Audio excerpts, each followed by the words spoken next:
Oh, looks like I'm live now. Okay. Still waiting on Jack. I don't know if he's gonna. I don't know if he got the link, but.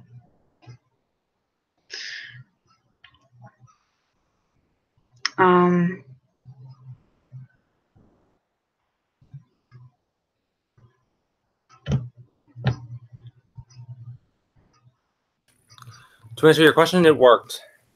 Ooh, hello. Sorry about the long wait. I was cleaning my room a little bit. I was brushing my teeth. You scared me there. Oh, I didn't realize you. Did I have to start the broadcast for you to, or I'm confused. Yeah, did I have to start like the broadcast in order to have you on it, or no? No. You sent it at like 8:42, but I was doing something I was getting myself a drink. I was brushing my teeth. I was just trying to make sure this whole setup was presentable. I literally just woke up. Me too. I did my skyscraper review last night. I don't think I ever felt like this. Like I'm trying to actually get through something. It's not that I don't like you. It's just like. No, it's okay. I understand. Very, very hectic week. Yeah, I mean, I got a pack for tomorrow, and no. I mean, actually, I think I had to do it today, and I had to make a game for Maine, which is like I think I talked about it last time we did this. All right. So we have one viewer. It's probably you. I don't know, or my dad. My dad is possibly watching this. So if you're watching this, hello. I gave him the link to the stream. So good to know. Yeah. So because he wanted to see it. So yeah. Yeah. And as far as me adding news goes, I did not add any because I was actually going to do something last night, but then I found out I did not have access to the stream, and I figured it was a little too late to ask. Oh. Okay, so did you get the link to the podcast notes for today, or did you not? You did? I got the link to it because I did not get access. Really? Like edit access. Oh, edit access? You set it to others to edit. Okay, let me set it to... I mean, it doesn't matter at this point. We're already doing this. True, but... Oh, well. Do you want to start? I want to start? Yeah. Yeah. Oh, wait, do you want to introduce yourself for those who haven't seen the first episode? Which you should. Promotion, okay. Yeah, promotion. More promotion. Because new viewers might come on and, not know who we are. Nevertheless, let's do this. My name is Jack. You may have, if you've seen the first episode, you may remember me. I have a movie review blog known as Seen Before. Go to seenbefore.wordpress.com. And you can also find me on Twitter at Jack Drees, Instagram at Real Seen Before. And I just saw a skyscraper yesterday, which was... I saw your review. It was better than I thought it would be. It was better than I thought it would be. Doesn't it have The Rock? Yeah, it does. I mean, it was better than I thought it would be, but just like with Mamma Mia, Here We Go Again, it does not say much. I had no intentions of seeing Mamma Mia, Here We Go Again, and I have no intentions of seeing the first Mamma Mia, even though I own the first Mamma Mia. I plan not to watch it, because it's not my type of movie. It's not mine either. I wanted to see it, and it was a night. As a girl, I don't enjoy that. So yeah, totally understandable. I mean, it's not my type of movie either. I just want an excuse to get my mother to go back to go back to Jordan. Yeah. So anyway, Boston Comic Con's in 2 weeks, by the way. I'm excited. That's great. Yeah. Oh, and speaking of events tonight, Mission Impossible Fallout comes out tonight. Oh, yeah. Are you seeing that, or are you too busy? I'm too busy this weekend. Well, I mean, we'll find out like what's going on, but like maybe some situation will come up where maybe I'll go see it with some other people. But I just can't wait to see it. My friend from Texas is actually going to see it tonight. Oh, nice. Yeah. The one who you're going to meet at Comic-Con? No, the one who works at NASA. Oh, okay. Yeah, she's a his friend works at NASA, viewers. Yeah, she's a pretty big Tom Cruise fan. Yeah, she enjoys the Mission Impossible movies, so she's excited for this. All right, and hello, my name is Millie. I'm the host of the For Real podcast. I have a Twitter. It's me_Halprin, and my movie review blog is called Movie Reviews and More. And I know that sounds completely unoriginal, but I had like literally no ideas for a title for the blog. So yeah, and basically I review movies and announce like reviews. I don't post on it often because I'm way too busy. And I apologize for everyone who's been waiting for my Ant-Man review because I still haven't posted that. Yeah, I should have it posted at some point. I just don't know when at this point. Yeah, I was literally like gonna bring that up at one point. Yeah, I had to. Like I keep checking your blog just to make sure it's there. Yeah. No. I actually do that. Yeah. I mean, sometimes you don't get a notification, so I don't know. Yeah, I mean, I was just gonna say something that completely slipped out of my mind. It's kind of. Oh yeah, actually, I remember. Like with what you're saying is an unoriginal title movie you're using more. Maybe if it gets so popular, like someone just types in, let's search movie reviews. Like it can get popular. Maybe. Blog I mean, this is the place to get movie reviews. Yeah. Sure, I guess. I only advertised it on my Twitter and Facebook, so even so. That's it. I have like no other social media platform I could advertise this on. Maybe Instagram, but then again, only my friends are following Instagram, so don't know if they'd see that. Yeah. I wonder if Barris has seen my blog. I mean, he's seen my Ray cosplay picture, so maybe. He actually liked it. Like I don't know if you already know this. My friends, other friends from school. I'm not. This is like a public stream, so I don't know if people would really care to know their names. But I have other friends from school who I actually did a podcast with recently, and we were talking about the same guy that you just referred to. I didn't bring him up, so like other people did, and detail because anonymity. Oh. I don't know why I'm not pronouncing that right. Anonymous. Anonymity. It's anonymous. Yeah, but like, I think our word for in the circumstance. Never mind. Okay. Anyways, moving on. All right. Okay, so let's look at the first piece of news. A Cats film revival is happening. There's a link to it on the. Yeah, I see. It's starring Taylor Swift. Well, just to be sure. Oh, Ian McKellen's in there.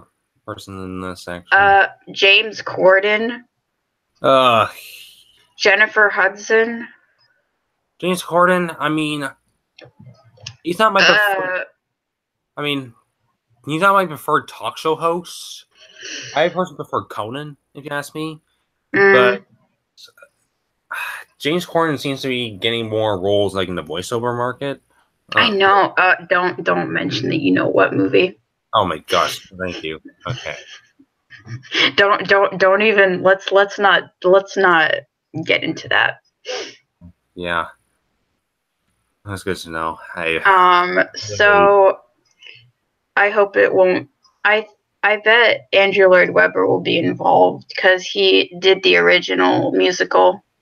And yeah, I was wondering if this was based on a musical, and I think I heard it was. So Tom Hopper, I don't know. The Oscar-winning director of The King's Speech will direct Cats, which is set to begin shooting in Britain in November. Oh, so it's coming out next year then, right? Actually, no, that's too late. Maybe 2020. I don't know. The screenplay by Lee Hall, who did Billy Elliot,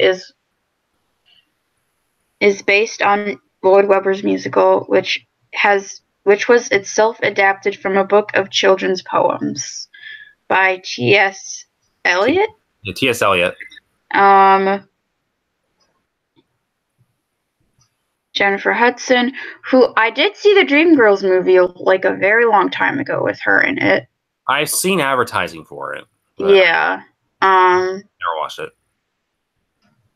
Yeah, last time I saw Dreamgirls, it was actually, I went to Florida and my aunt and I went to go see like a local showing of it. Like, okay. Yeah.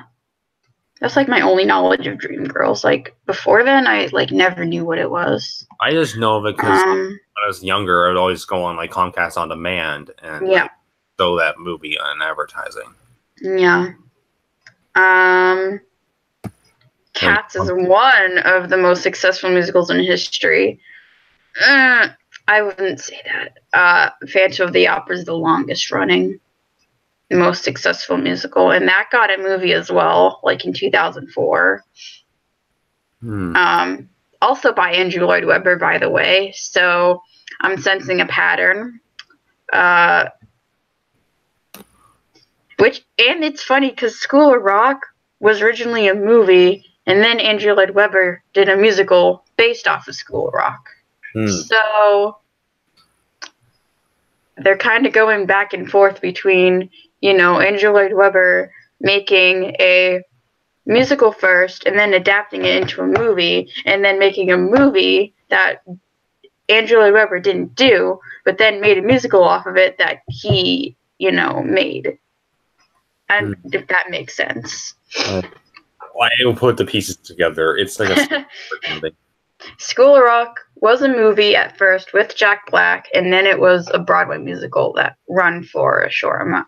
Actually, I think it's still on Broadway. I could be wrong, but if it is, then yeah, it's still running. Okay, so, yes. I have seen clips. Oh, you know who else was in it? Miranda Cosgrove. Like from before Drake and Josh and iCarly, and I never really got into those shows. Like my sister would watch them all the time, and I watched those on the background when I was a kid. Yeah, when I was a kid, I watched it when I had cable. I had a weird childhood where I was actually into game shows, and like I'd be into stuff that you're like some retiree would watch, like The Price is Right or Who Wants to Be a Millionaire. I was into game shows, not cartoons, for the most part. Except SpongeBob. I have a couple cartoon news on here that you probably really don't care about. Like, we'll talk about it later. Okay, so next piece of news. So remember when I said that at Comic-Con I kind of wanted new Clone Wars news and I wanted Clone Wars to be revived? Well, they did it. Sure, I didn't have my glasses on. They are bringing back Clone Wars, but it's not going to be on Disney XD. It's going to be on the new Disney streaming service that's probably going to come out next year because, according to that trailer, it looks like they're already in post-production for season 7 or whatever, or the 20 episodes I think they're doing. I thought it was like 12. I don't remember. I don't remember either. It's like 12 or 20. It could be 12. I don't remember the article. I can wait. I think it's on the article. Yeah, it's on the Star Wars website.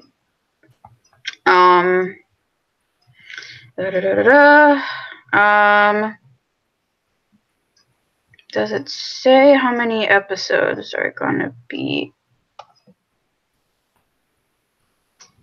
Hold on, I might. It's 12. You're right, it's 12. Yeah, 12. And it's almost like, I mean, I feel like that's only happening because, like, it's just to give the conclusive story. Because I feel like Brooklyn Nine-Nine is... It was canceled, like, after Disney bought Lucasfilm. Exactly. Because it was originally on Cartoon Network. Yeah, before... I watched some of the Cartoon Network. Yeah, me too. And then, after, like, a couple of years after the show ended, the Clone Wars was on Netflix, and my brother and I, like, binge watched all episodes. So we're probably going to be doing that again before the new Clone Wars comes out, but... I'm probably not going to catch the new Clone Wars. If it were on, I don't know, Disney XD or something, I would have watched it, but since I had to pay for another streaming service... There's another show on the new streaming service I want to watch. I forget what it was, but... On the Disney streaming service? Yeah, I know there is I don't know if the new Resistance TV show is going to be on the new streaming service, but if it's not, then I don't care. If it's on Disney XD, I'll watch it. I mean, whatever Disney do, I think they have more of a chance of success at their streaming service than DC does, based on recent reactions. Oh yeah, the Titans. Yeah, did we talk about that last time? I don't. Yes, we talked about I think the trailer came out for that last episode. Yeah. We talked about it briefly. Yeah, there's an internet joke there now. About Ryan Potter, I think he's playing Beast Boy, and he played what's his name? Hiro Hamada from Big Hero 6. It's kind of funny because he was technically a Marvel character. Now it's a DC character. I don't know. That's interesting. Weird thought. It's a weird thought. I don't know. All right. So Clone Wars is coming back. A lot of die-hard Clone Wars fans are probably still crying about the news. People begged for the Clone Wars to come back because it got canceled. There wasn't no proper ending. There were like scrapped episodes that were like voice acted and storyboarded and partially animated but not completely animated that were released officially on the Star Wars website, but no completed episodes. I mean, I never really got into Clone Wars, and that's fine. You don't have to. Well, it's not that I didn't like it. It's just like I didn't really like. I didn't. Oh, you didn't follow it religiously. I enjoyed it. Yeah, I enjoyed it too. I didn't follow it religiously,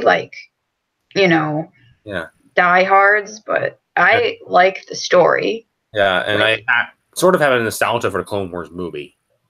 Oh yeah, a lot of people didn't like that.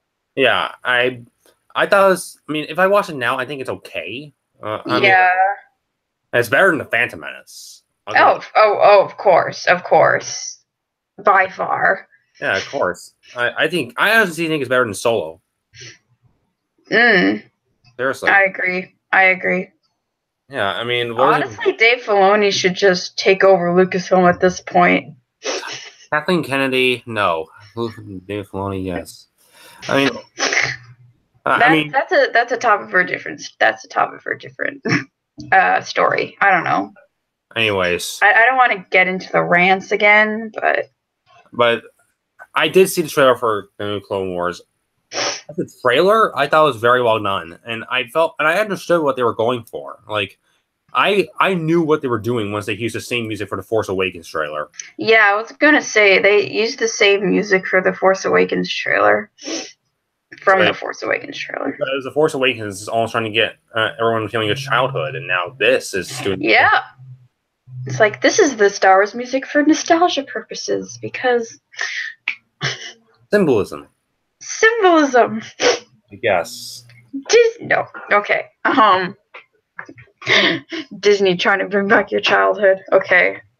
Which they are doing with the live action movies. So, all right. I don't know if you enjoy watching the Muppets or I wouldn't say I watch them all the time, but conceptually, I do enjoy them, and I often have you seen the movie?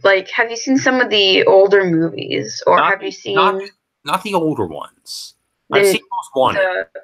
Most Wanted. Have you seen the Muppets, like the 2011 movie? I've seen advertising for it. I heard it was really good. But I own it. It's good. Yeah. Most Wanted, Yeah. It's half and half for me. Yeah.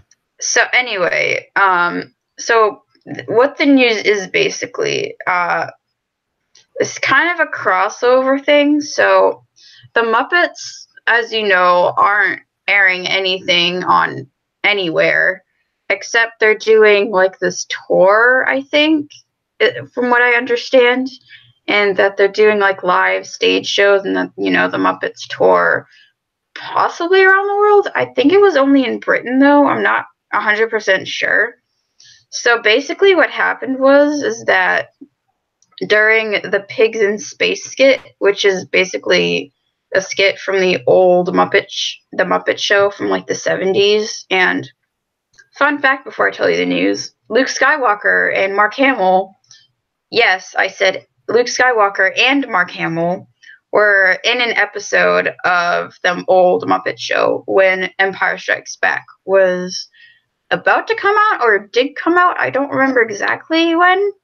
But basically, Mark Hamill and Luke Skywalker were basically portrayed as brothers, which was a really, really funny concept. And Chewbacca, R2-D2, and C-3PO also made an appearance in the episode. The full episode should be on YouTube if you're interested, but you don't have to watch it. So anyway, something similar did happen, but it was in a Pigs in Space skit only. It wasn't in like the entire show. So basically, I don't know if you know what Doctor Who is, but if you don't, it's a British TV show that's really, really popular, specifically in Britain. Somewhat popular in the US as well. Yeah. And David Tennant, as the 10th Doctor, made an appearance on stage in the Pigs in Space skit, and they had a lightsaber reference. And what I didn't post a link to was that the 5th Doctor, fun fact, David Tennant's father-in-law, also came on stage one night. It was only a one-night thing too, so it was a rare appearance, I guess. I never really watched Doctor Who. I mean, I think some of my friends talk about David Tennant. And Muppets were never really something I really focused on. I don't know what to say here, but interesting, I guess. That's all I can say. It's an interesting concept. Yeah. They crossed over with, Star Wars as well, technically. Yeah. Even though, I don't know, Luke Skywalker is a fictional character. I don't know. Alright, so... Alright, next piece of news. Spider-Man Far From Home teases a second villain. Mysterio and Vulture already confirmed, rumored to be Chameleon. I don't know how I feel about this. Me neither do I. I'm still skeptical. I actually feel terrible because I'm neutral. From the Amazing Spider-Man 2, did they learn nothing from Spider-Man 3? Everybody hated that. Don't put more than one antagonist. Yeah. Just stick to Doc Ock or something. I don't know. Or just one. I mean, I don't feel like this is a director's choice. I feel like might be Sony getting involved here. I mean, it has to. I mean, who else would be involved in the Spider-Man movie? Well, the director, the writer. Company-wise. I mean, without they can't do a Spider-Man movie without Sony. I mean, well, I'm saying, what? I feel like Sony is telling the director what to do, and like it's not allowing him to have his vision. Video interference.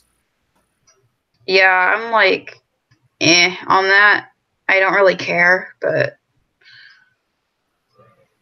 I don't know. Now I'm scared. I feel like this might. I don't know. It's just a rumor. I don't know. This could be the worst MCU movie if this thing keeps up. It could. I'm not sure. I lost my hype now. And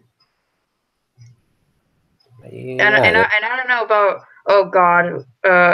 Speaking of possibly worst MCU movie,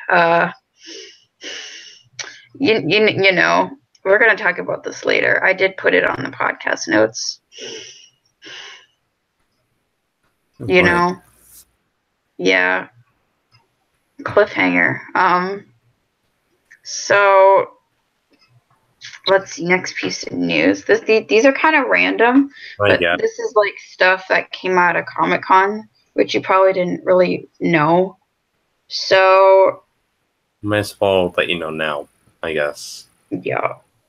A Deadpool animatronic performed with an animatronic band called the Rock 5 Explosion at San Diego Comic-Con. So I don't know if that was like promotion for the Deadpool 2 like Blu-ray, but it's late, so I don't know. I guess it was just for Comic-Con. I don't know. I'm gonna say, wait, did you say it's late to promote that Blu-ray? I don't know, maybe. Like I honestly don't know why they did that. It's not even. I don't even think it's early. The Blu-ray's not even out yet. It's not. Oh, so maybe it was promoting the Blu-ray. I could be right, actually. I don't know. But digital version. It was random. It was random too. Like someone at Comic-Con, like who attended the con, like took a picture, like took a video of it. And then the official Deadpool Twitter released a video of it, and it was weird. I don't know.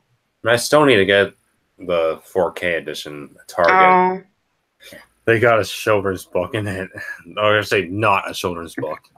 Oh, of course. So anyway, let's get that news out of the way. So Mark Hamill was at Comic-Con, but he was just dressed up in disguise as a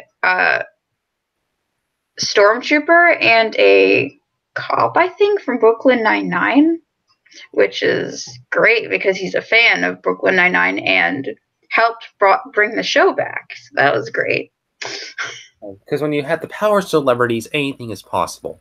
Guardians of the Nine-Nine, I think that's what it was called. I've seen that. It's great. So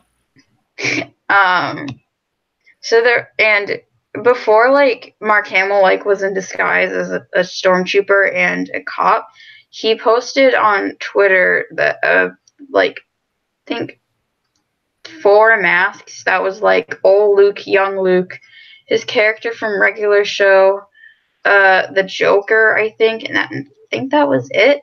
But I don't think he was actually in those like 4 masks like everyone thought. So that's why I had to mention now that he was actually dressed up as a stormtrooper and a cop.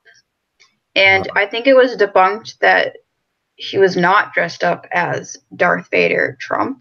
I kind of wish he was, but he did not. I think he confirmed that. It's on Twitter. If you go on his Twitter, you'll find a picture of it somewhere. It's really funny. Yeah. You can't wait for the Emperor Clinton. Anyway, so yeah, that was Mark Hamill at Comic-Con. Okay, so Invader Zim is getting a revival. We all knew that. Teaser trailer, I think, came out like last year at last year's Comic-Con. And it's called Invader Zim Enter the Florpus. And a trailer has dropped for that. I never watched it. It's a TV movie. It's not like a revival. I actually never watched Invader Sim. Like, This is like a Nickelodeon. I've seen like a few episodes, but I liked it. But then I stopped.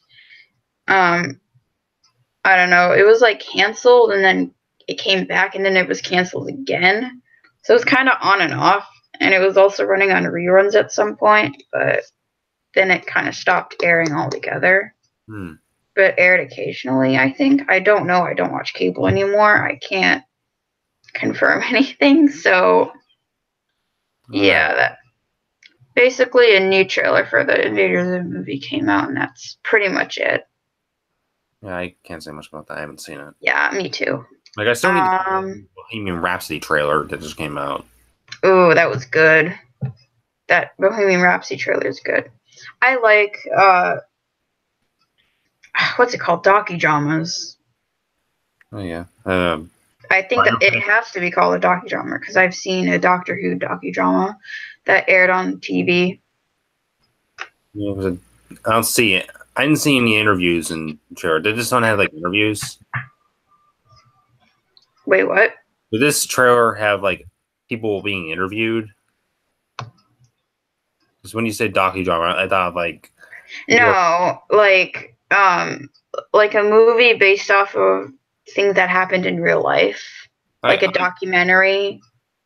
I call it like a. I don't know. That was just me. All right. Yeah, potato. Okay, let's look at the next piece. Oh boy. Yeah. Speaking of reboots, I don't like this idea, but a Dora the Explorer live action movies is happening. I actually talked about this with my friends. Really? Okay. What is the article from? The article is. That's from Entertainment Weekly, but I don't. Entertainment Weekly. This is old news, by the way. Yeah, that's old news. Oh wait. But you on the Star. Yeah. But that's new news. I never heard about it. Hold on. She was in Transformers The Last Night. Oh, you've got to be kidding me! I know. No. I know who you're talking about. I mean, just get the IMDb up. It's on. I think I know. Isabella Moner. I don't know. I don't know Monet or Moner. Isabella Moner. I don't know. Her name is Isabella. Oh yeah, she was that girl who in the trailer says, "Oh, I will stay and I want to fight them." Oh my god. Yes, that was her. Transformers Last Night is definitely the worst Transformers movie. That's what I was like. Oh boy. I mean, Michael Bay is directing the Dora the Explorer movie, or I heard. That is correct. That is a very interesting point. Yeah, it's kind of like oh god, I hope it's not in the same universe as Transformers. I really hope there isn't a cinematic universe for Hasbro and Dora the Explorer. I swear to God. Eugenio Derbez is. I've actually seen him in other work. How to Be a Latin Lover, which is terrible. Wasn't there a G.I. Joe movie coming out? There was, I think 2020 or something. I don't know if that's in development still. I don't know if they canceled it because I haven't heard anything. Because I remember reading like news about that. And plus, I think G.I. Joe Retaliation didn't. I don't think it did too well, if I remember correctly. Oh God. Not only she was in Transformers The Last Night, but she was in Nickelodeon's Legends of the Hidden Temple and voiced in the Nut Job 2 Nutty by Nature. Oh my gosh. Oh boy. If you ask me. Oh boy. I mean, I will just say. Her track record's horrible. I don't know what this movie is going to be, but if it's a PG-13 wall breaking happens, I would go to the theater. If this is honestly, if this has dark humor like Deadpool, like where she talks like she breaks the fourth wall, like she did in the TV show, like if this has like rated R violence, I will watch it just ironically. Like, I would love to see like Dora and Boots singing. Explosions are happening throughout the entire process. And she just breaks the fourth wall too, because she did that in the TV show, so why not? It's gonna be the funniest movie ever. If that's what then again, I don't know how bad this movie will be, but like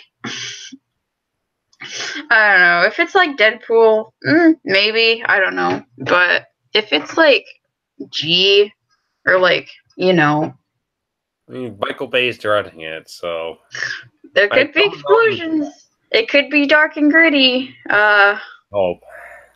Kids, preschoolers, watch out. You probably won't be able to watch this till you're like 18 or at least middle school. And so I don't know. Yeah. Speaking of live action Nickelodeon movies coming out soon. I think that's next. Yes, it is. Okay. Yep. So speaking of Nick TV shows getting a live action reboot and TV show, Rugrats is also getting a revival, and it is going to be revived on TV and in theaters. The TV show will have 20 episodes. The movie will have a live action film with CGI characters. The film will be released November 20th, 2020. I was never into Rugrats. Now, but the thought, thinking about, it just makes me cringe a lot. Because if you've seen pictures of, the original Rugrats. Oh my god. The Rugrats look, like cartoon characters, and they look kind of ugly-ish. Exactly. And thinking how that will translate into CGI makes me cringe, and I was actually possibly scared. Talking with my friends on the Nights Nirvana, and we were going over this. Yeah, like last week we were talking about the Rugrats stuff, and like one person was just like, "The last thing I want to see on screen is a certain character's giant lip, like displayed for everyone to see." Oh boy. Yeah, I'd preferred it would. I really preferred it to be a, normal, like, 2D animation, no CGI. We've all seen what happened with Smurfs and Alvin and the Chipmunks, and we all know how that turned out. I just want it to be, just 2D animated, whole movie, just like the original. I don't want any, stupid, jokes that will be hip and cool with kids these days, because those are hip and cool. I just don't want that. I just want it to be pure and faithful to the original. That's what I want. Yeah. I do not agree with the live action and CGI aspect, but TV show, I'm on board with it. Hopefully. I'm curious to see what they do with the TV show. Yeah, I mean, or I don't know if they're going to do the TV show or the live action movie first, but I don't know. They already have a planned release date for the movie, so maybe they'll release the movie first, and if that does well, they might have the TV show. I don't know how that works, but I mean, yeah, like they're not planning to release it for the TV show, so I can't say much about that. Yeah, so a lot of reboots are happening on the Nickelodeon side. In general, so okay. Let's just get this out of the way too. Speaking of reboots as well. Yeah, this is old news, I remember. This is old news, but I just want to bring it up again. Blue's Clues is getting a CGI reboot.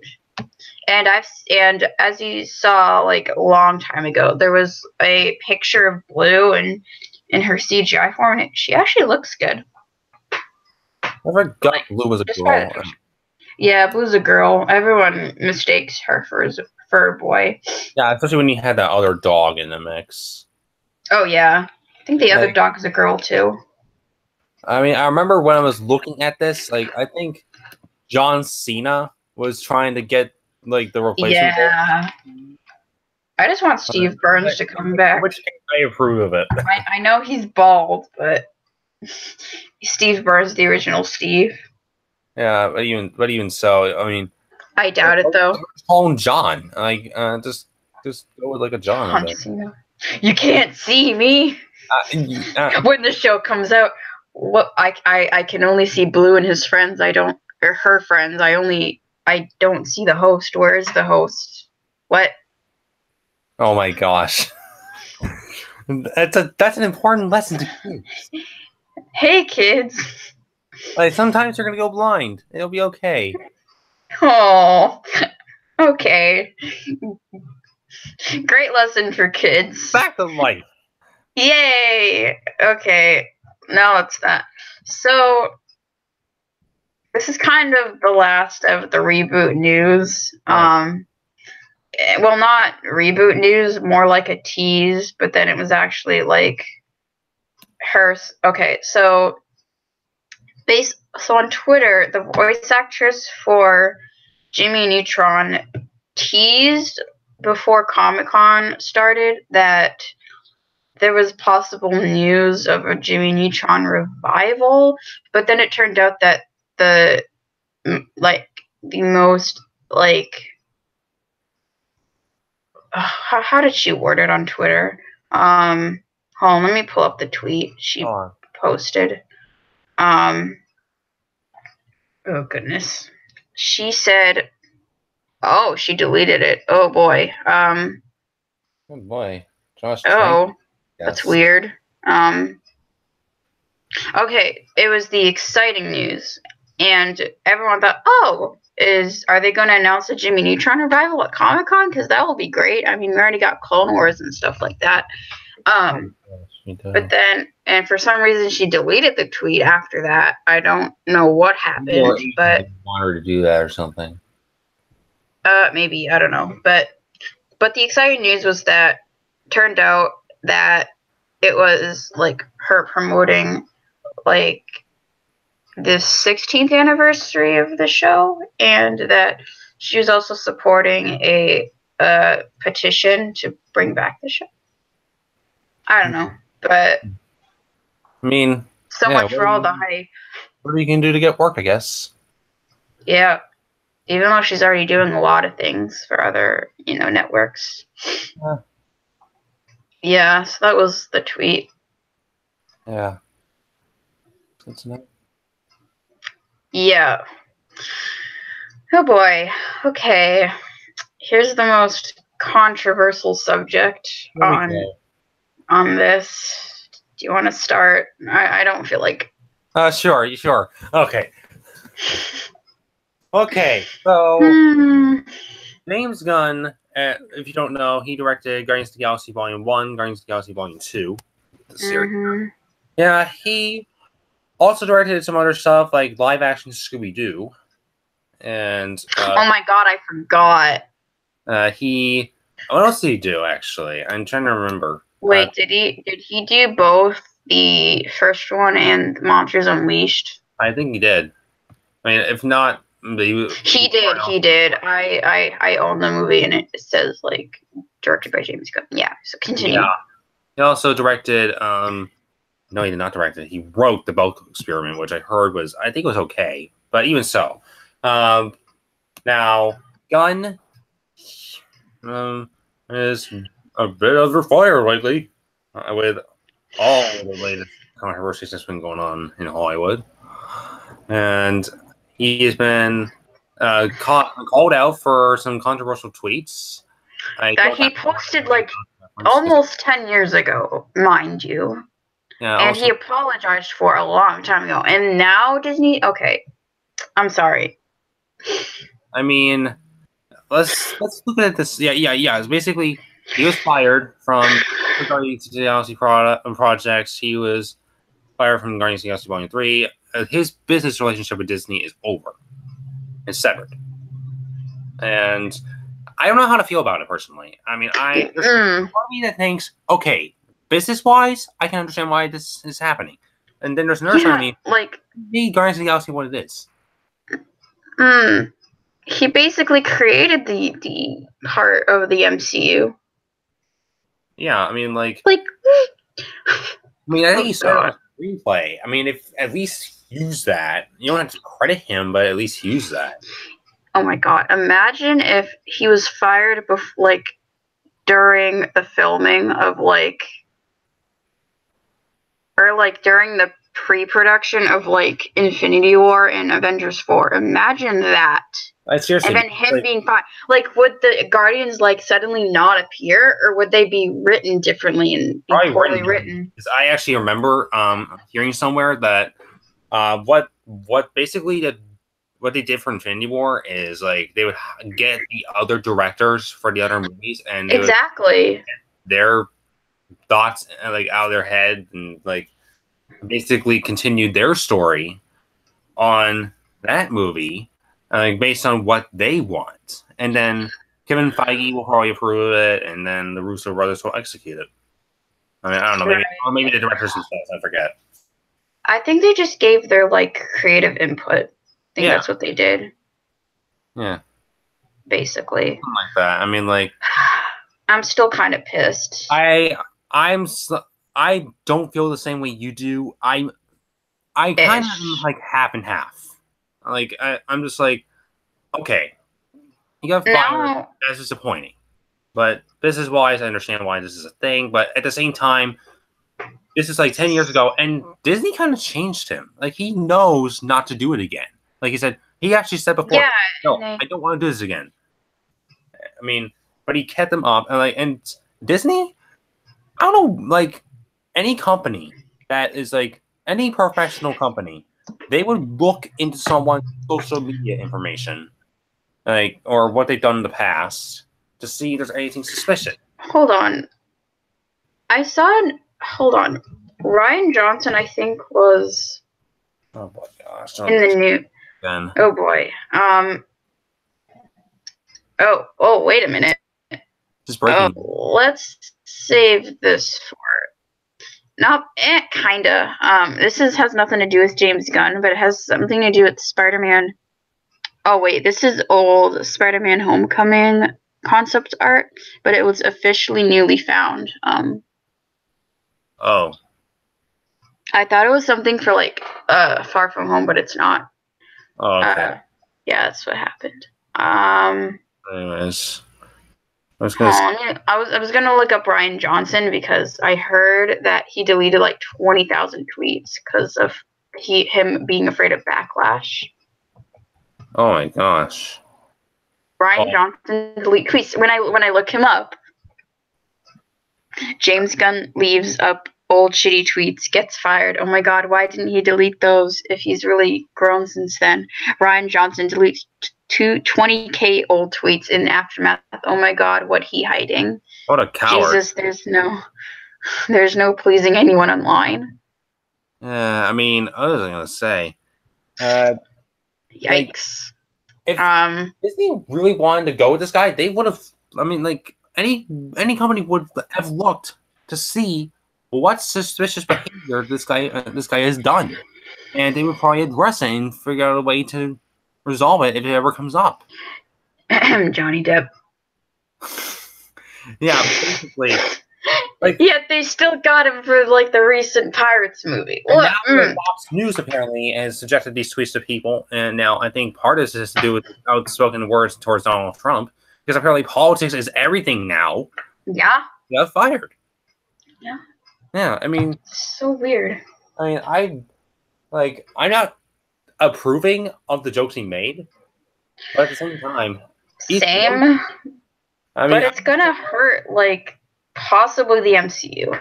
I mean, there's this great video that I saw. It's an hour long on this whole thing. Basically, this guy, I keep mentioning him to you, John Campea. Oh, yeah. He did this hour-long video where he was talking about two sides of this, and he mentions at one point like, why wouldn't you, like, why wouldn't, like, this is, he basically made this diagnosis out. It's called idiot moron mouth. And basically Disney has idiot moron mouth, or Bob Iger has that, or some behind it. Like, they have idiot moron mouth because they, we just found out. Oh, this is new. We just found out about this. No, you knew about this. This is basically what he's saying.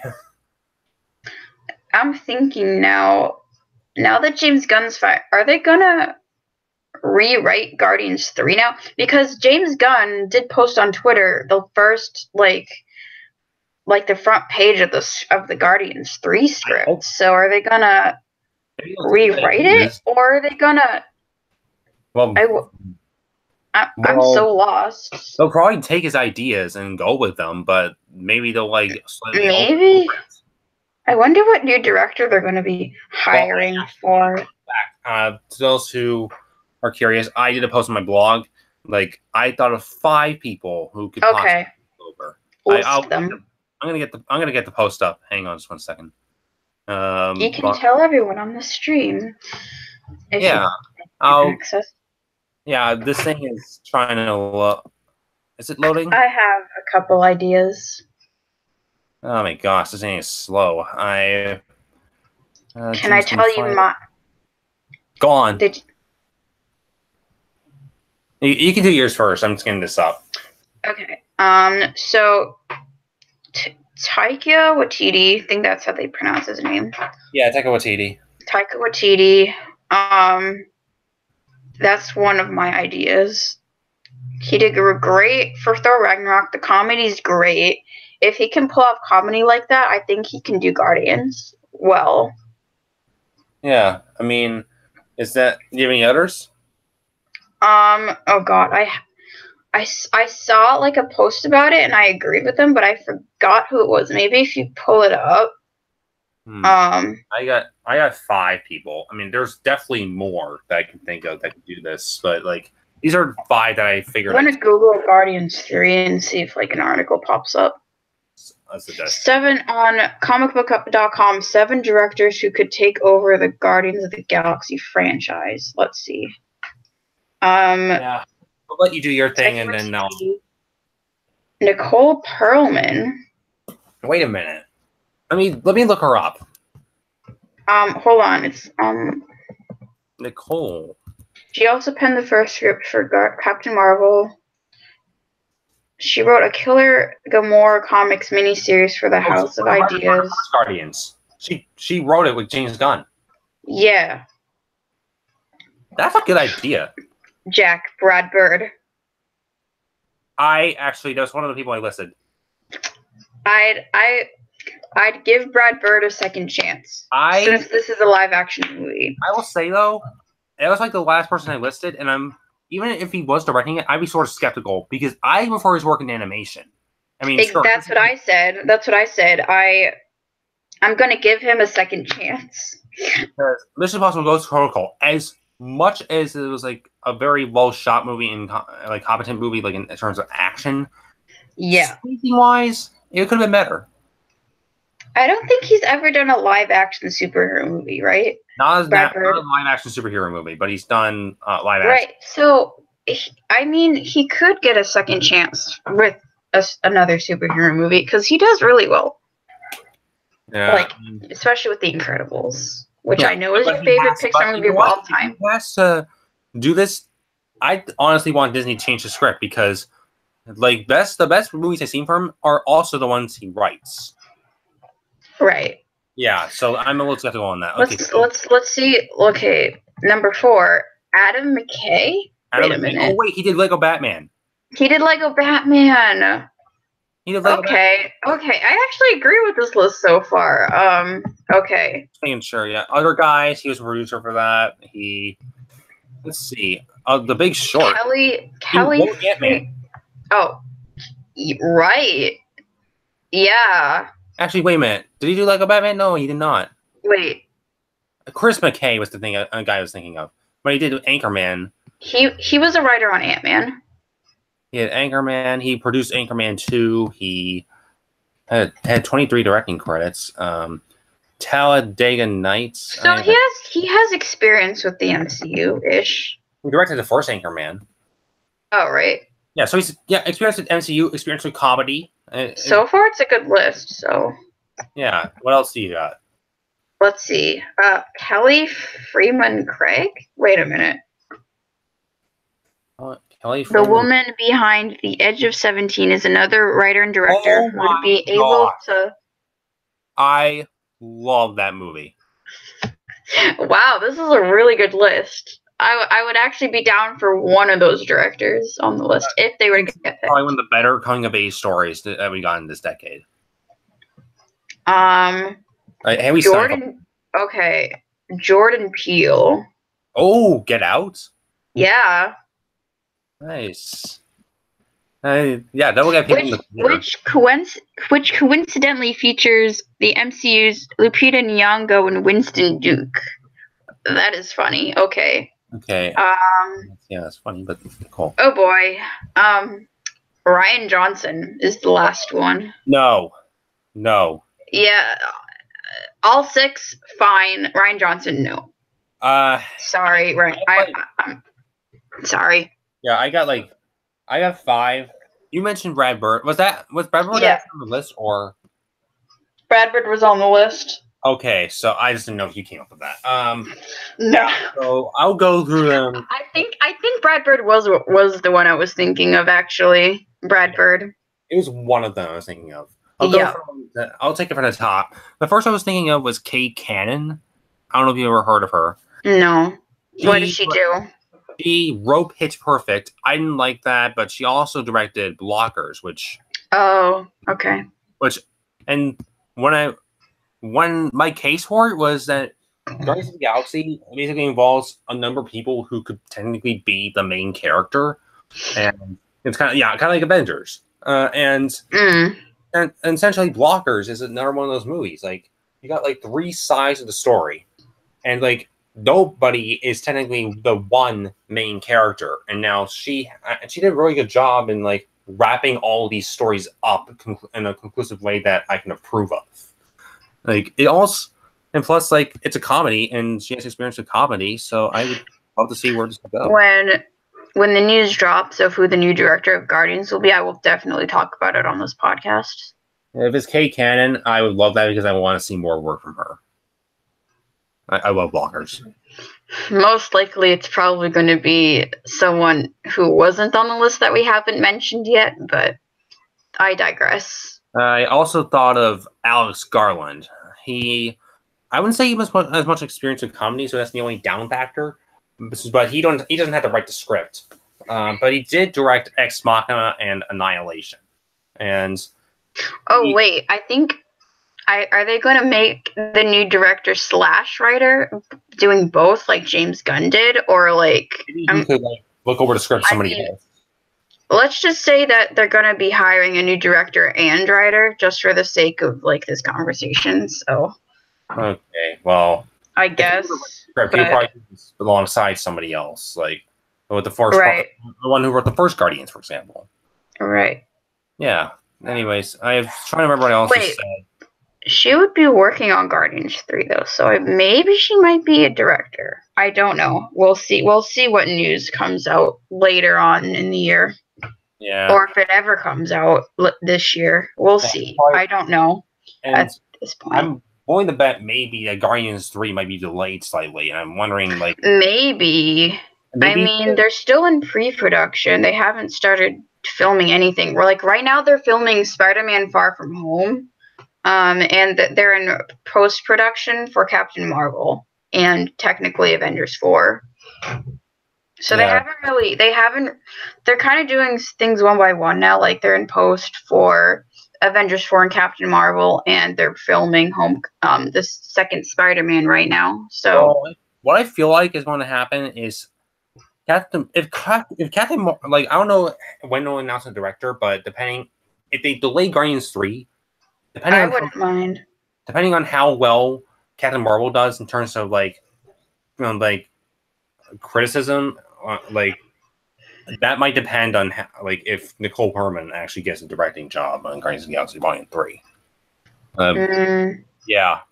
I think there was another like article that said they wanted the Russos to do it. I'm like, wait, that's the next one. Oh, it was okay. That was my next one. Like please don't kill. Wait, spoilers for Infinity War. Please don't kill them all off. I mean, we already seen all of them except for Rocket and Nebula get killed off. So I digress.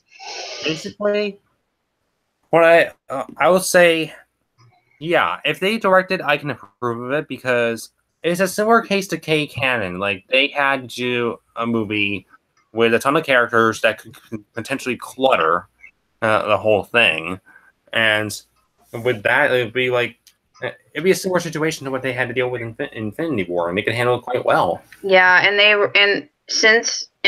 did the Guardians some good, even though Star-Lord was questionable. His behavior. I didn't mind Star-Lord personally. Everybody questioned Star-Lord. I was like, okay. I mean, wow, are you high right now? Anyways, I won't go into it. But okay. was another one on my list. Because my main problem with Thor Ragnarok is that it was too much like Guardians of the Galaxy. Exactly. That's why people want Taika Waititi to do it. I keep mispronouncing his name. Some people liked it because it was a lot like Guardians of the Galaxy. I hated it because it was a lot like Guardians of the Galaxy. I like the movie, but I just didn't like how. Yeah, same. It was too much, a little bit too much humor. Too much humor, too lighthearted. It was. I mean, you destroy Asgard, and you have this goddess of death, and you're going for a Saturday morning cartoon. Anyway, who's next on your list after the Russos? That's my last one, Brad Bird.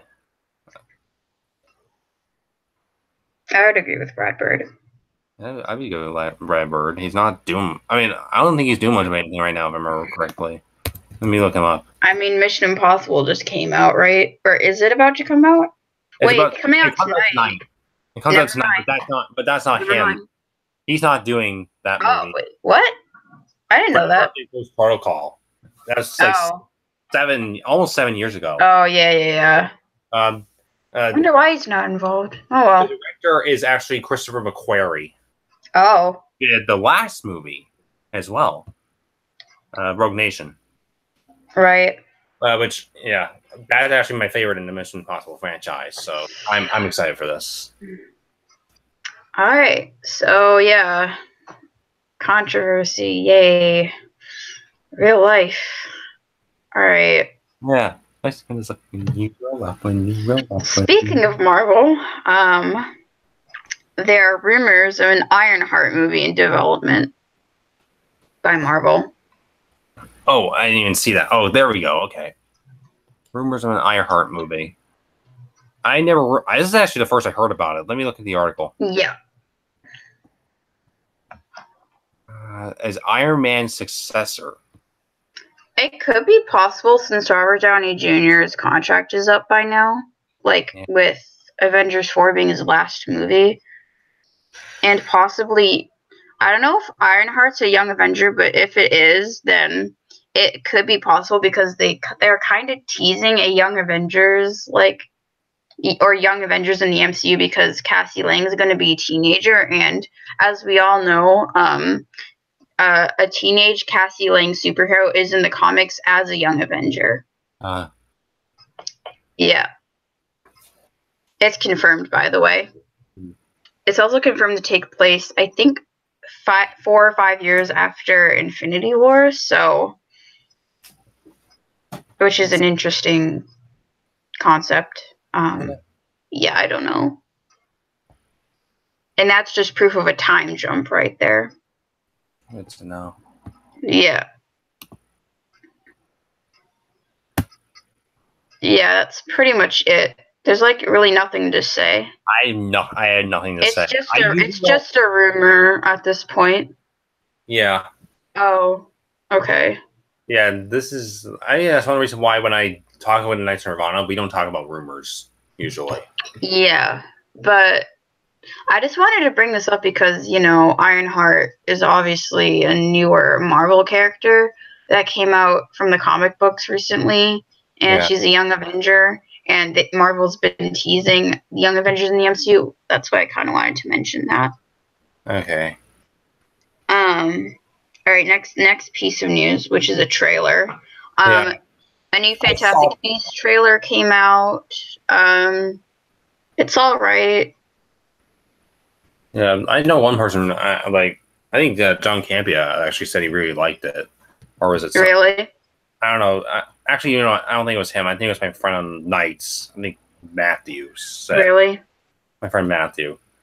Oh, okay. I don't know. One person. I know. I mean, I'll go see it in theaters just to review it and enjoy myself. Maybe there might be a few surprises that they haven't advertised yet, obviously, for spoiler reasons, but I'll watch it. Mm-hmm. I'm probably going to skip on that. Yeah. Oh, I mean, I would see it, but I haven't delved into much Harry Potter source material. Well, my brother, he's actually previously, before he saw Fantastic Beasts, he hasn't seen, or read any of the Harry Potter books or has seen any of the movies. He actually watched the first one, the first Fantastic Beasts, and then after we saw that, the next day he watched all 7 Harry Potter movies and then read all the books. Oh. That's how he got into it. Because Fantastic Beasts is a prequel to the entire Harry Potter franchise. Want to be 10 movies.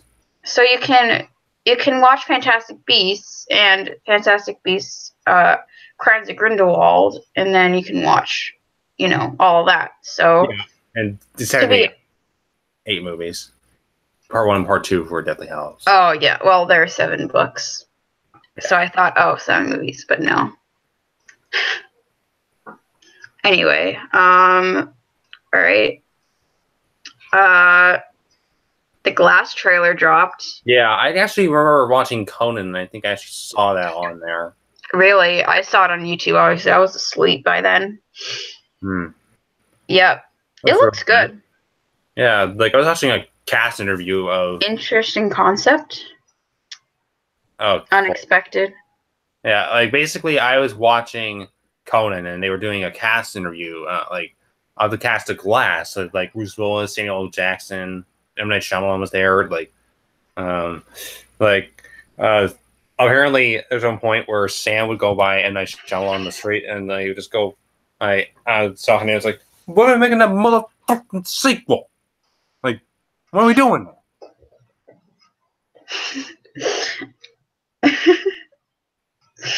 Oh my gosh. Well, it could mean multiple things. It could be, they're making a sequel to whatever movie is he in? Snakes on a Plane. I don't know. Without context. Yeah. Snakes on a Plane. Or Triple X, and somehow Ben. Oh, Triple X. Yeah, and Ice Cube. Unbreakable and what's that other movie? Split. Yeah. Unbreakable and Split. No one was expecting them to be in the same universe until that one scene, without giving away anything. But I saw a clip online. I mean, I haven't seen the movie, but it's been too late for me to not have that fact revealed to me right now. So yeah, so that's my loss. Yeah, I mean, you can still watch it in some way, probably on digital or Blu-ray or 4K. Probably, I think they do have a 4K for that. So I mean, I don't own it, but I think they do. Maybe you can review Unbreakable and Split if you haven't done so. I might do it before Glass. You should a review series. I'll do 1 movie per week. Yeah, a couple weeks before the movie comes out. Yeah. What? Okay.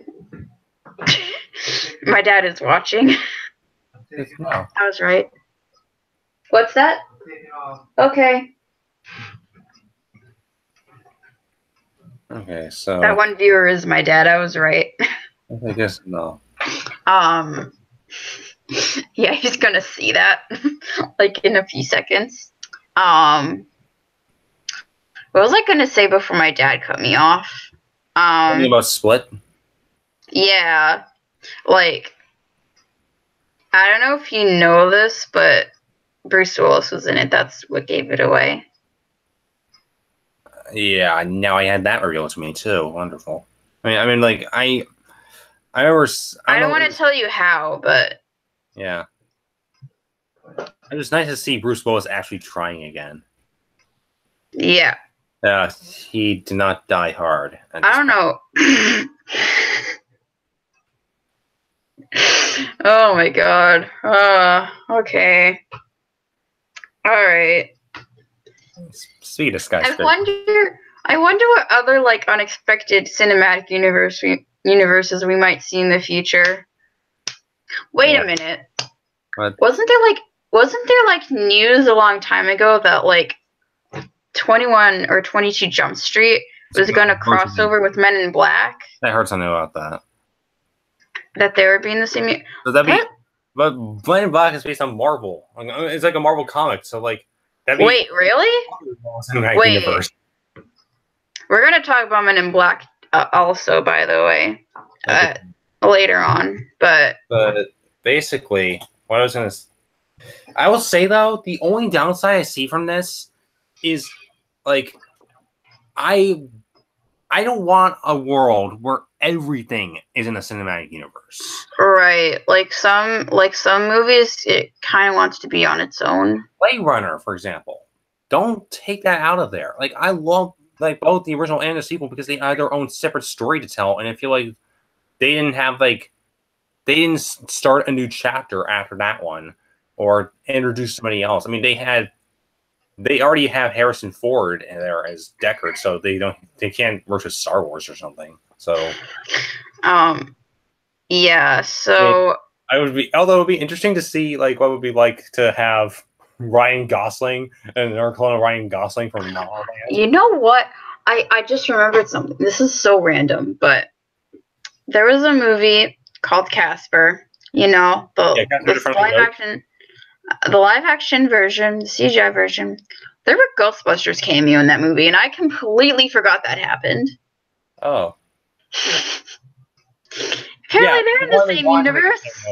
Apparently. The one they wanted to make a cameo. Hold on. Not the reboot. If I Google movie crossovers, maybe that's on there. Like, clever movie crossovers you totally missed. Spy Kids and Machete? What was Spy Kids clever? I don't know. Spy Kids is always bad, so okay. Trading Places and Coming to America. Caddyshack, Ghostbusters, and Casper. That's what it was. Hey, everybody. We're all gonna get laid.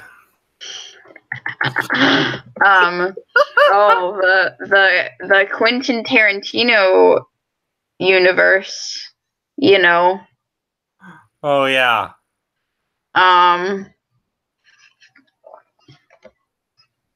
Let's see. So. Daredevil and Teenage Mutant Ninja Turtles. Wait a minute. Hold on. Wait, what in Teenage Mutant Ninja Turtles? So that's right. Superheroes, Daredevil, and Teenage Mutant Ninja Turtles were both created by the same freak accident and a massive copyright loophole. According to Teenage Mutant Ninja Turtles creators Kevin Eastman and Peter Laird, they came up with the concept of the Turtles' origin story in 1983 by drawing from the first 1963 issue of Daredevil. In that issue, a truck carrying hazardous chemicals nearly hits a man crossing the road, and a young Matthew Murdock saves the day by pushing the man out of the way. But he is struck across the face with the canister of the chemicals, both blinding him and giving him his superpowers. That's where the turtle's tale takes over. In their origin story, Master Splinter described the accident and the canister bouncing, knocking a glass jar out of the hands of a child on the sidewalk, which shatters, causing 4 tiny turtles to fall into the sewer grate below. The canister falls through the storm drain too, smashing and covering the turtles in a mysterious glowing ooze. Wow. Oh, so this is like non-direct, but like implied, I guess. I mean, for a story about creatures who are technically very slow, this is all happening really fast. Right? Oh, speaking of Blade Runner, Alien, Blade Runner, Soldier, Predator, and Serenity. What? So, oh god. Did you know that some of the most beloved science fiction franchises in existence are all related or possibly in the same universe? Well, it had long been speculated that there was a connection between the Alien and Blade Runner worlds. The idea was essentially confirmed with the DVD release of Prometheus. In one of the bonus features on the disc, you may read a letter from Peter Weyland, in which he talks about his mentor in robotics and how it eventually all blew up in his face. For those who know their Blade Runner history, it becomes quickly evident that Weyland is referring to none other than Eldon Tyrell, head of the Tyrell Corporation from Blade Runner. This revelation sends Prometheus in 2089 between the original Blade Runner, set in 2019, and the first Alien film, set about 2122, chronologically creating an overlap further hinted at in Blade Runner 2049. The thing about... Well, that'd be interesting because I actually never watched Prometheus. I actually haven't seen one Alien film. But basically, with this new sequel coming out, I can only imagine what would happen if like the future Alien films actually like have a bonus features like a letter from the other guy who's like head of corporation in 2049. Isn't 20th Century Fox involved with the Alien franchise? 20th Century Fox is involved with Alien, but Warner Brothers and in some cases Sony are like involved with Blade Runner. Yeah, I was gonna say, like, since they at Disney World, they had a Alien ride, and then that closed down to make way for a Stitch ride, and that closes down finally because no one liked that ride. So I'm wondering, now that Disney bought Fox, are they going to bring back that Alien ride now that everyone wants? I don't know. I don't know. That's a Disney Parks like theory. Let's see. Every Pixar movie, of course. Rango and Fear and Loathing in Las Vegas. That's random. Okay. Oh, here's a good one. Star Wars and E.T. Well, I mean, both are scored by John Williams, so that could be a start. Plus, George Lucas and Steven Spielberg are good friends. They are, yeah, true. Yeah.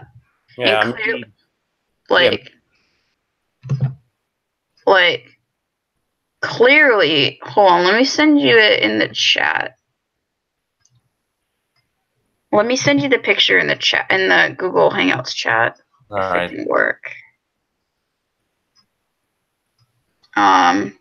Ooh, okay.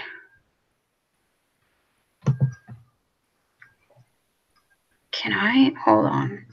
Let me try again. Or just send it like do a redirect thing where you can. Oh wait, I'll send you the. Show it to everyone, actually. What? Like, I think there's actually a way that you can show it to everyone watching. That way. Wait, is there an option to share my screen? Wait. Go to wait, screen share. Wait a minute. Oh, okay. Yeah, we've done this on nights. Oh, but isn't that just going to display like? It displays like a tab or like that's something you have online. Like, what's the image that you're in? It's hold on. Let me send you the link to the article, and you'll find it.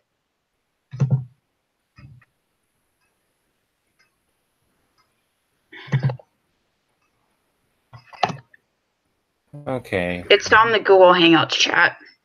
Okay, redirecting you to Looper. And if you scroll down to Star Wars and ET, you'll find it. Oh, this thing is... It's not even letting me scroll down. Okay, there we go. Training places. Star Wars. Yeah. Wow. Okay. Interesting. Yeah, it's like basically E.T. the prequels. You probably remember the scene from E.T. where the kids encounter a child dressed in a Master Yoda costume, in which E.T. responds excitedly, "Home." Now that is proof that E.T. is from the Star Wars universe. I don't buy into this. Or at least from the same galaxy as Star Wars, not from like a certain. Obviously. Probably has ancestors from Coruscant or something, and maybe something that like a very long family timeline. I don't know, but anyway, is that it? Oh, the rules of attraction in American Psycho. Okay. American Psycho. The Lone Ranger and Green Hornet. Wow. That is very interesting. Split and Unbreakable, we know that, and Glass is coming out, so yeah.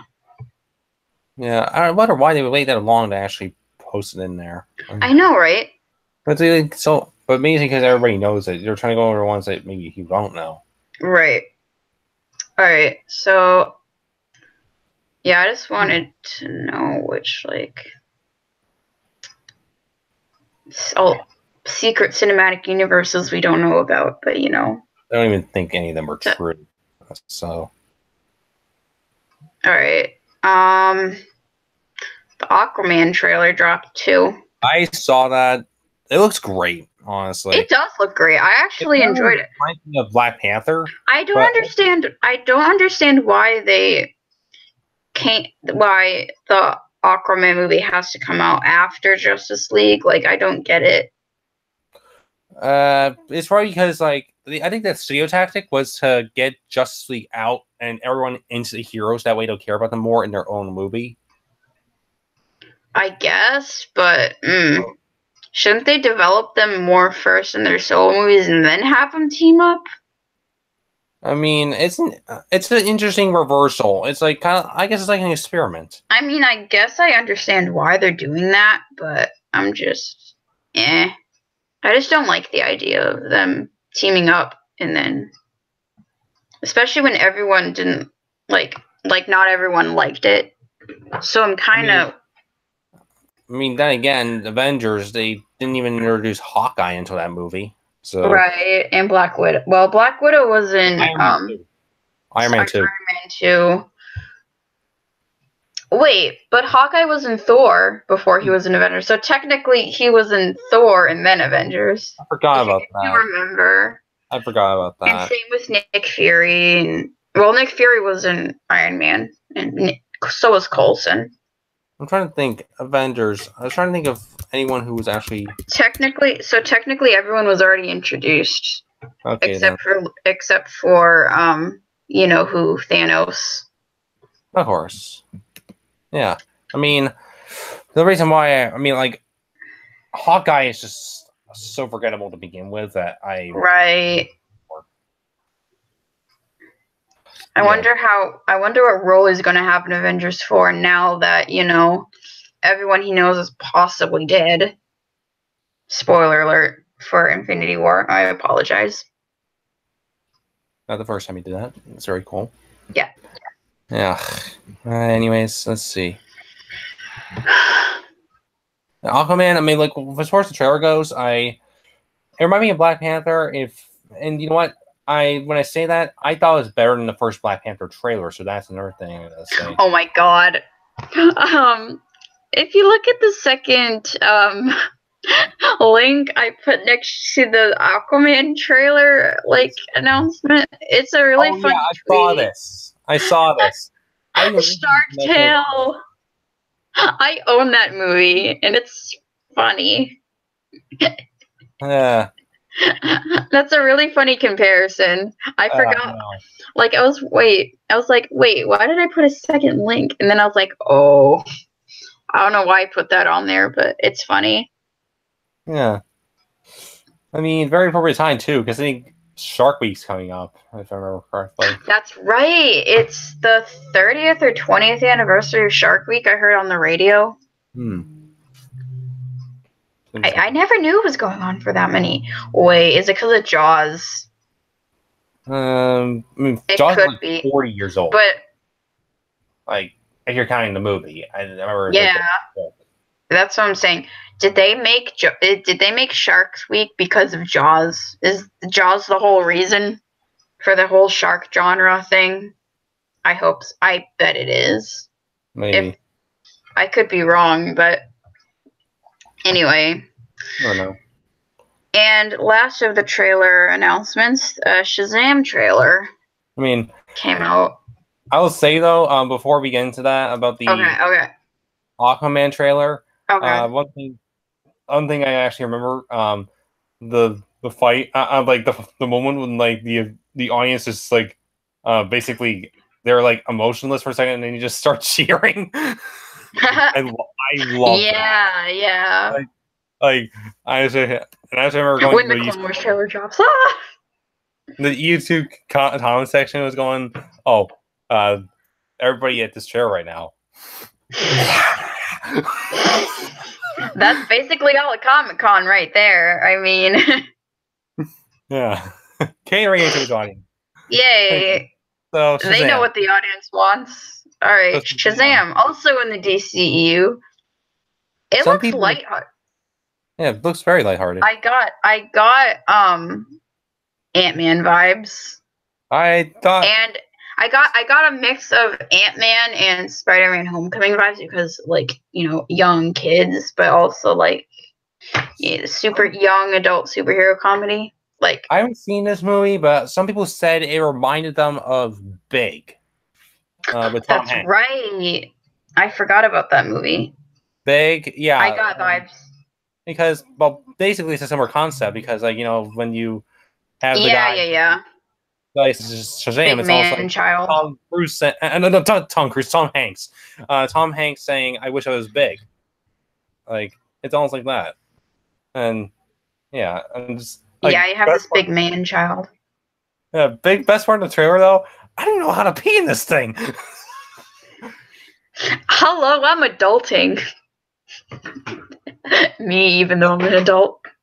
How do you do your superpower? I don't even know how to pee in this thing. Oh my god, what's that line? In the trailer when he's in the supermarket, not supermarket, the gas station, like, he says, hello, yes, I'm a superhero. I got rid of those bad guys or something. I don't know.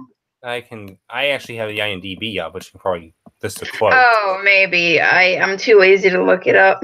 Well, I'm doing your work for you, even though it's your blog, even though it's your podcast. No, it's okay. It's okay. I don't mind. What are your superpowers? Dude, I don't even know how to pee in this thing. Yeah. No. Let's see. No. No. It was after he kicked the bad guy's butt, and him and his friend was walking out. Doesn't it start with gentlemen? Or... Maybe. Can you say the line? Sorry about your window, but you're welcome for not getting robbed. Have a good night. Oh, that part. Oh, hey, what's up? I'm a superhero. Yeah, that line. That I was thinking about that line. Yeah. That was funny. I liked that line. Yeah. Your phone's Honestly, charged. that would be me if I was a superhero. Yeah. That would be me. Your phone's charged. Anyways. Your phone's charged. Your phone's charged. Everyone's phone.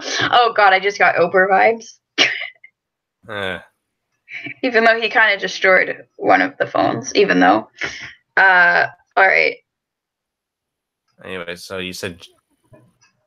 Okay. Wow. Oh boy. So, in the new DuckTales, reboot, there's an episode where Don Cheadle voices Donald Duck in his normal voice. Oh. That's a weird concept. They start throwing things at the wall to see what sticks. Yeah, that's it. And there's a clip of it online and on Twitter and everywhere else. If you want to see it later. It's fucking disturbing. Yep.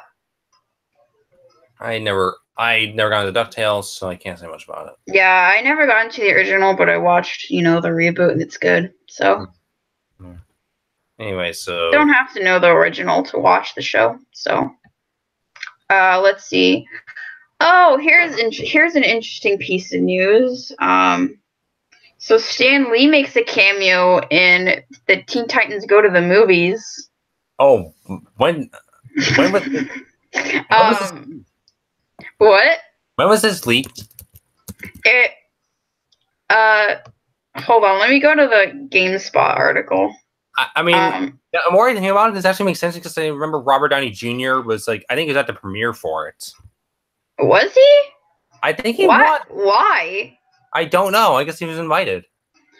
I think someone went to the premiere on July 23rd.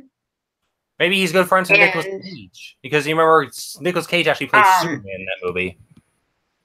So he actually got to play Superman. Oh, really? Do you remember Superman Lives? No. Well, Superman Lives is a Superman movie that never got off the ground, and Nicolas Cage. Oh wait! Oh, I know what you mean. Now I'm like, wait. And that actually brings up Nicolas Cage. What? That is. That actually brings a piece of news that I want to talk about. I'm going to save it until the end. Whoa! Oh my gosh! What the hell? I was wondering what that was. I'm like, whoa, nope. Copyright, nope. I was on GameSpot trying to look at the article, and then all of a sudden I hear Power Rangers. I'm like, what? Oh god, I remember being obsessed with Power Rangers for a year, and then I stopped. So, did you hear that too, or was it just me? I did not hear anything. Okay. I was too busy looking at you probably saw my face being all confused because I was hearing noise from GameSpot. Yeah, it's Power Rangers. What the hell? Okay. I was trying to read the gosh darn article. Okay, so his latest though might surprise you. Lee has switched roles temporarily. In Teen Titans Go to the Movies, Stan Lee is a character. Lee pops up. Oh gosh, is this do you care about Teen Titans Go to the Movies spoilers? Do you want? I think other people might because it's not even out yet. Oh really? Okay. I think it comes out tonight. Really? Let me take a look. Let me look too. Completed. Yeah, it's not even out yet. Oh, okay. I won't say anything. I'm sorry. We're not going to say anything. Then it probably is, but then again, it's on GameSpot. Yeah, but then again, they could have done a bad job writing the article. Yeah, so I'm not going to say anything then. I'm sorry. Please don't take down this live stream. I didn't realize the movie isn't out yet. It's okay. Yeah, so... It comes out tonight, though, so it's pretty close. I won't... Yeah, I personally don't know what he's going to be doing, so I'm not going to say anything. I just know he's voicing himself. It says it on Yeah. Okay. Yeah, so that's okay. Now here's some interesting news. Emma Thompson, aka Agent O, is going to be in the Men in Black spin-off / reboot with Liam Neeson, Chris Hemsworth, and Tessa Thompson. Yeah, Chris Hemsworth and Tessa Thompson I knew were going to be in that. I know about Liam Neeson. Yeah, Liam Neeson. There are also there are set photos of Chris Hemsworth from Men in Black 4, I think. Yeah. I honestly don't know if this movie is going to be a reboot. Well, it can't be a reboot because it's going to have Agent O. So it has to be Men in Black 4. Because she was in Men in Black 3. Yeah. Right. So I think that just proves that we're not getting a reboot, we're getting a sequel. I didn't even want a reboot to begin with. I mean, as long as Will Smith gets...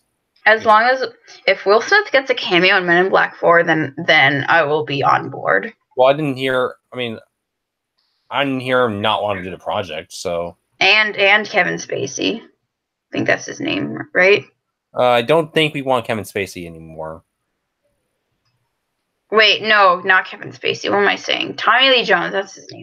I'm sorry. Kevin Spacey's the last person we want in Men in Black now. Yes, I'm sorry. I didn't mean to say Kevin Spacey. I meant to say Tommy Lee Jones. I'm sorry. Cool. It's so cool. Anyway, I got nothing to say about this. I hope the sequel's good. I'm praying they write the characters well. Yeah, hopefully. Another. I wonder what happened to Agent J and Agent K anyway. Like, what happened to them? Like, why aren't they in this movie? Did they retire? Did they get their memory wiped? I don't know. Yeah. And since Agent O is still there, maybe it's recent. Like, maybe it takes place, like, let's see. The movie came out 2012. Yes. Like 6 or 7 years after the movie came, like 6 or 7 years after the events of Men in Black 3, maybe. Yeah.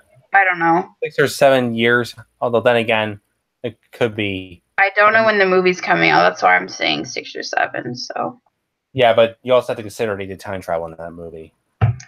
Right, but like, let's just say the present took place in 2012. Like, you know. Mm-hmm. So. Yeah. But since they're calling it maybe a spin-off, like it's almost. It says on the article spin-off, but then it says, "Oh, it's a reboot." It's a reboot as well. I don't know. Maybe a soft reboot. It's confusing. Maybe then it's like soft reboot. Maybe. I don't know, but. I mean, I like Men in Black, so chances are I'll see this. Yeah, same. I think I own all 3 actually, including the Blu-ray for Men in Black 3. I know I own the Blu-ray for Men in Black 3.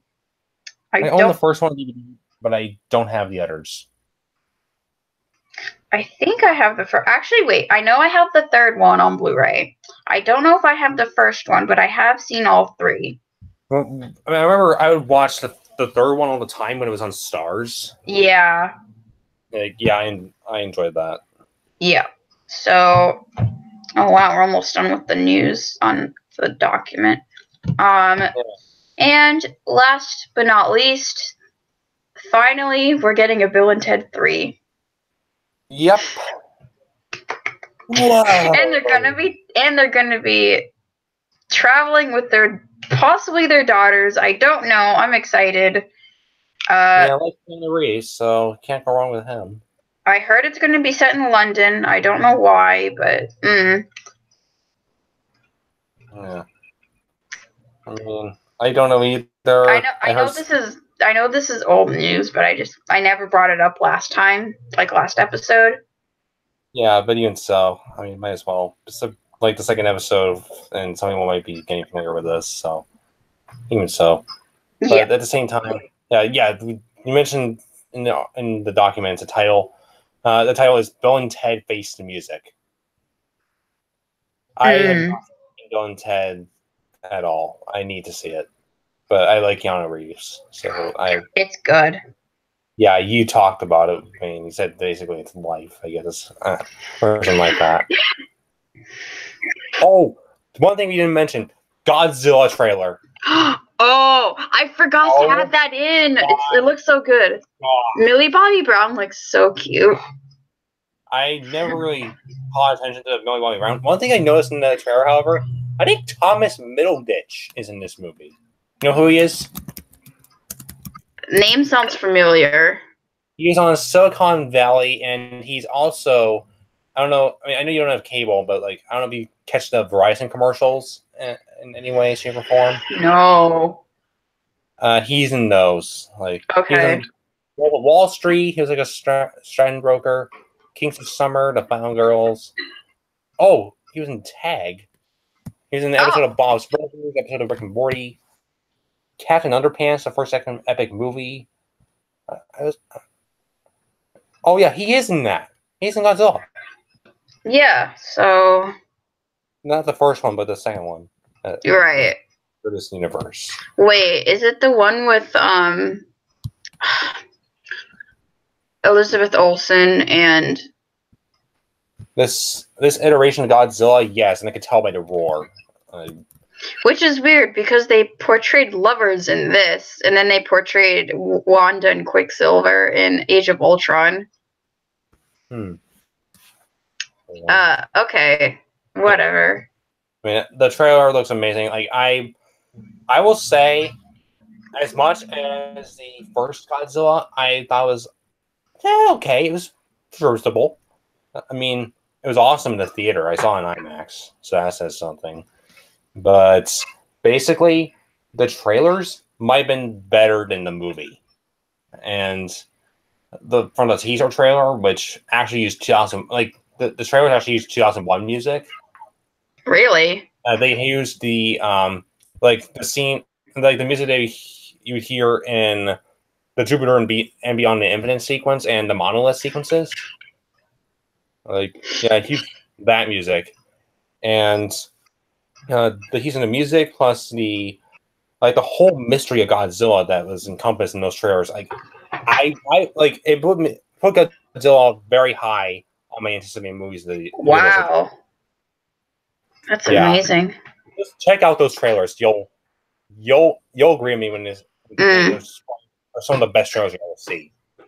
So that's it for the news on my side. There's one thing that I want to bring up. Okay. It's actually kind of sad news. Well, this guy, he not only is a member of the he's not just like a guy who worked on movies. He's also part of the movie fan community. Wait, I think I know who you're talking about. I think his name is John. Yeah, he passed away recently. Yeah, 51 years old. That's sad. He worked on Cartoon Network / Adult Swim's Metalocalypse. He also did, I actually just mentioned this, The Death of Superman Lives, What Happened, which is a documentary on what happened with Superman Lives. Yeah, basically, let me get his name up. He was also on Collider Movie Talk, Collider Heroes. He was on all sorts of Collider stuff. And he's basically, some people would call him probably one of the ultimate film fans. And coincidentally, just happened to have been during Comic-Con, and basically you would see him at Comic-Con. Yeah. It's almost insane. Mm-hmm. Yeah, he was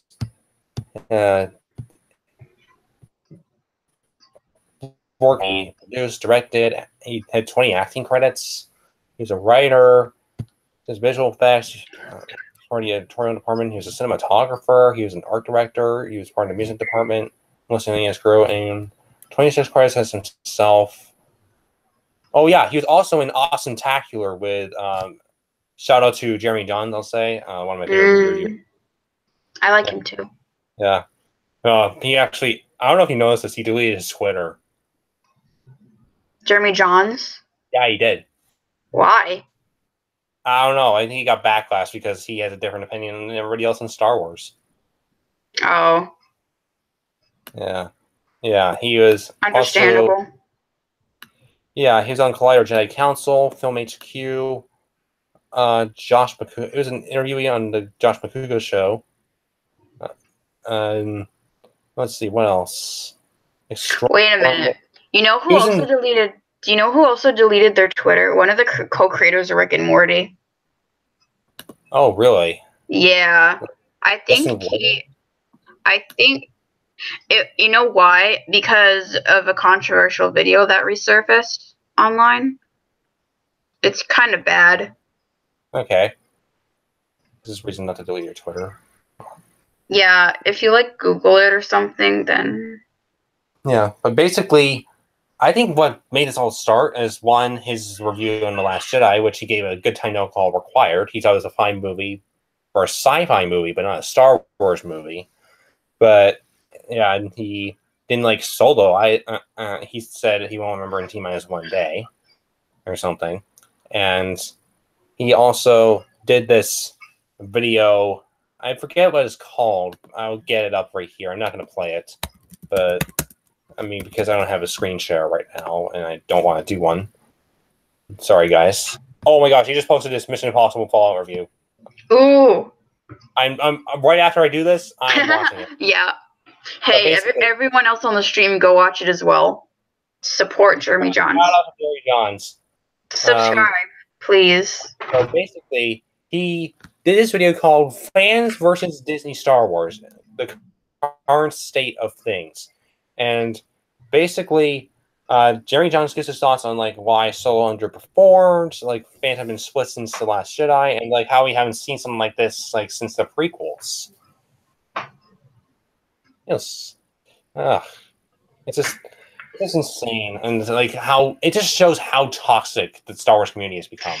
Yeah, this is why I'm not liking Star Wars anymore, because I mean, sure, maybe it was the toxicity was reducible, but with Clone Wars being brought back, but it's still toxic to me because Disney's making me pay more if I had to watch it.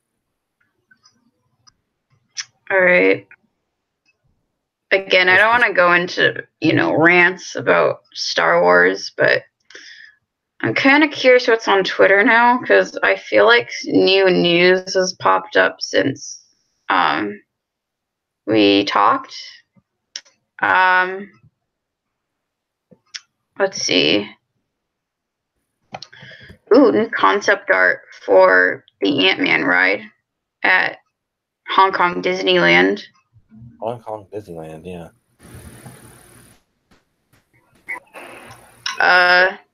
Yeah, I'm seeing news and tweets. I get like a lot of my Marvel news from them.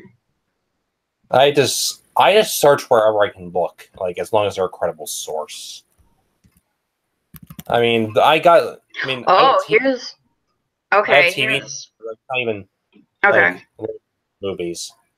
So I have kind of new news that came out yesterday. So, all right. So, Ant-Man and the Wasp nearly had a Captain America cameo that would have come from a Louise retelling of the Civil War airport battle.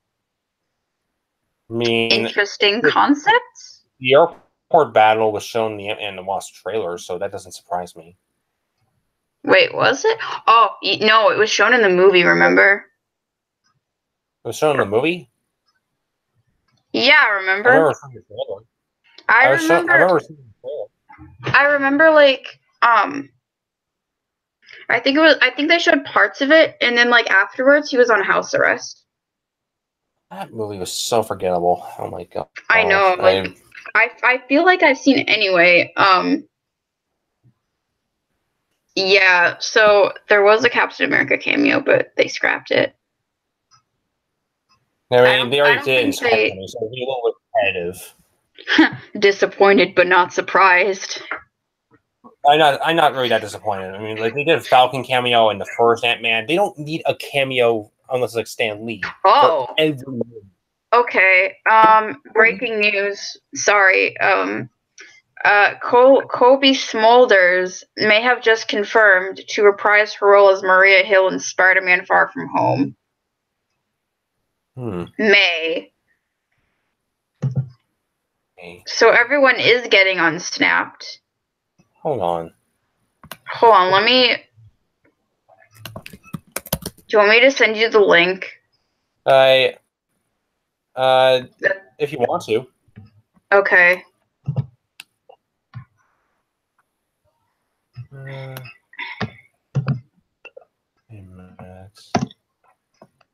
Because not only Spider-Man gets unsnapped, but Maria Hill gets unsnapped. Yeah. Did you get it? Hang Hold on. Wait a minute. Yeah, I got it. Oh, I see, because... Never mind. Maria Hill, like, I don't even remember her character that much, because I only remember her in Avengers. Like, that's it. That's the thing. I have to, like, literally remember 20 movies. And she's gonna be in Captain Marvel with Nick Fury, like, as younger versions of themselves. Yeah, 90s, I get it, yeah. Oh my gosh. How the hell are they gonna put Maria Hill in Homecoming? Not Homecoming, Spider-Man. I don't know the way.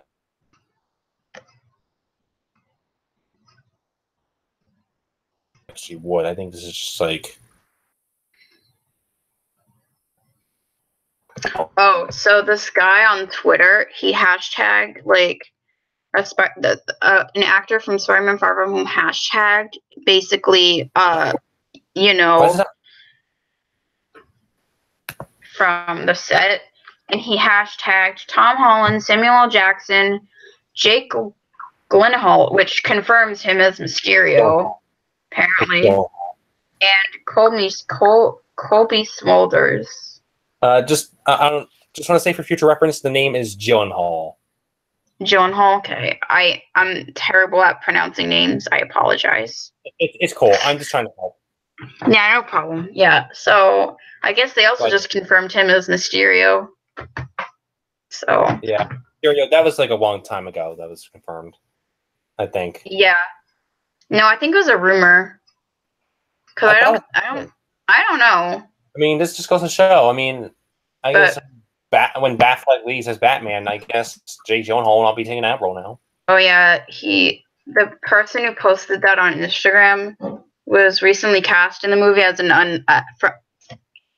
for an unknown role. So yeah, it could be an extra. I don't know. A recent post by Samuel L. Jackson already suggested that he will be in the film, but now we know that Maria Hill will be in it. So, is S.H.I.E.L.D. going to be in the movie now? Like, what the hell? I mean, that's an interesting enough for S.H.I.E.L.D. Unless, like, he had connections, like, because of his connections with Tony Stark, maybe S.H.I.E.L.D. got intact? Like, maybe?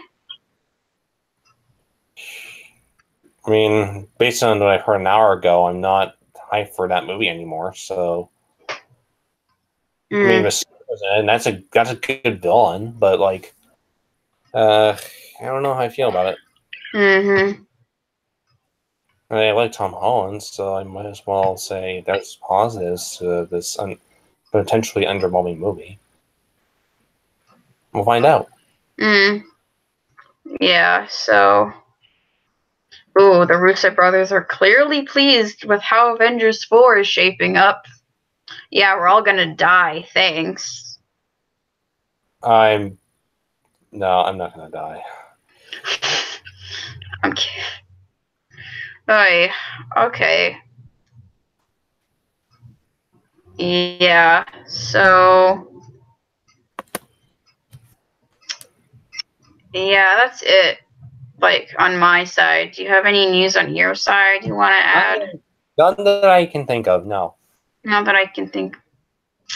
Well, I guess that's it for news. Yeah, that'll be it. Yeah. We've been at it for almost a couple hours anyway, so. Exactly.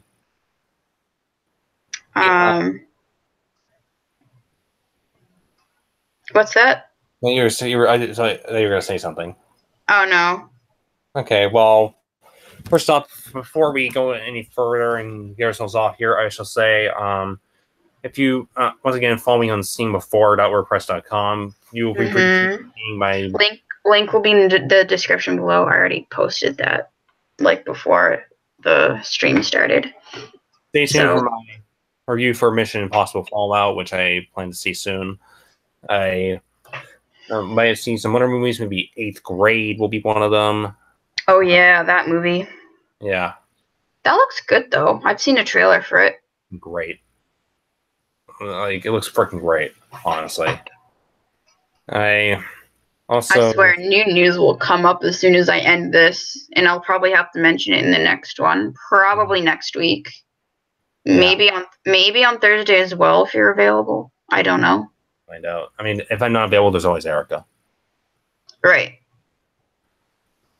I'd have to work with her work schedule and my work schedule. So, and she told me she was working today, so I didn't really want to bother with that. Okay. You know what I mean? Yeah. Anyways, stay tuned for that. Yeah, all the links will be in the description. The Twitter and, Instagram won't be in the description because I'm too lazy to put Instagram, like, on there. But I posted, the scene before and the Twitter just so you can access them both. And I also put my Twitter and my blog also in the description. So it's all in the description below. All right, that's good. Yes. So that's it for the For Real podcast. Hopefully next week, more news will pop up. Hopefully. Because we got a lot of news from San Diego Comic-Con, so we got a good chunk of it. I mean, San Diego Comic-Con, of course you did. Of course, yeah. Yeah. So, maybe, so, like, next week, hopefully, I'll talk about what I'm probably going to be doing at Comic-Con, my Comic-Con, so. Yeah, so he'll probably be doing that, and, I mean, I'm going to a convention the week after her, so maybe I'll do something about that as well. We'll find out. Yeah. We'll see. Maybe we'll do a whole episode on just convention experiences. Well, yeah, we'll see, because I'm also doing, like, a blog post on it, so. Right, yeah. I don't want to get, like, too over my head. Yeah.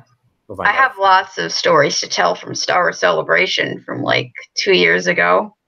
It was great. That was a year and a half ago, wasn't it?